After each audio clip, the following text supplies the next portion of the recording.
Emotional unforgettable NCW chief recounts visit to ViolenceHit Murshidabad opinion. There are visits that leave you shaken. And then there are those that change you forever. My recent visit to the ViolenceHit areas of Murshidabad and the relief camp in Malda, West Bengal, was not just a fact-finding mission. It was a human awakening, raw, emotional, and unforgettable. I walked into a school-turned relief camp in Malda, now a temporary home for hundreds who fled Murshidabad to escape religious violence. It was supposed to be a place of learning. Today, it echoes with cries of fear and loss.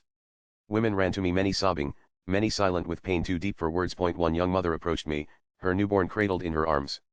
As she gently handed me the baby, she said, "I had decorated my house to welcome this child into the world. But now, my baby's first breath is in a relief camp. My house was burned down before he could even see it." I held the infant, and I held back tears. How do you respond to such grief? The camp lacked basic dignity. Toilets were few and filthy. There was no proper access to menstrual hygiene, no privacy for young girls, and food, what little there was neither sufficient nor safe. Elderly women complained of no access to medicine.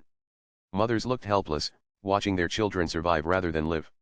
And they all asked the same question: why us? What was our fault? The pain did not end in the camp. In Murshidabad, I saw what remained of once thriving homes. Walls blackened by fire, temples desecrated, and rooms once filled with laughter now stood empty, echoing only the violence that silenced them. In every street I walked, women stopped me. Not one. Not two. But dozens. Each with a story of horror, of loss, of shame. One said rioters dragged her from her house and told her to consider them her new husbands. Another said they demanded her daughter be handed over for their pleasure. A young couple's home, newly built after their wedding, was reduced to ash. In Jafarabad, a woman clutched my hands as she led me into what used to be her home. Her husband and son Hargovind Das and Chandan Das were killed by the mob. Her eyes were dry. Her grief had past tears. What broke me most was the overwhelming lack of faith in the system. Everywhere I went, people carried placards: "We want BSF protection. We don't trust the state police." They told me the police came late or didn't come at all.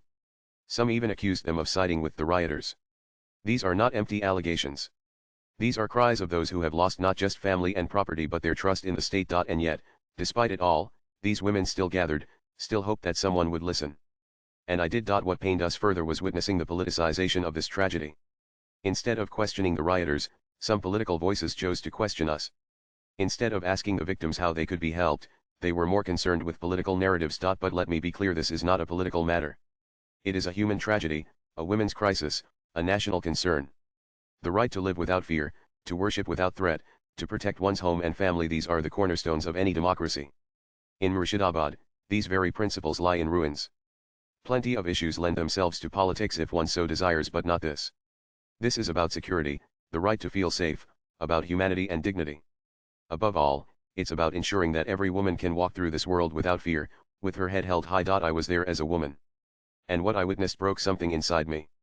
Their dreams were reduced to rubble, their sense of safety destroyed, their lives uprooted overnight.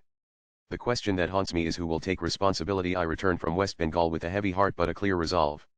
The National Commission for Women will do everything in its power to demand accountability, ensure justice, and help restore dignity to these women. They are not statistics. They are our sisters. Our mothers. Our children. Swipe left for next video and they will not be forgotten. Vijayara Hawker is the chairperson of National Commission for Women NCW. The views expressed in the above piece are personal and solely those of the authors. They do not necessarily reflect News 18's views. Latest blogs.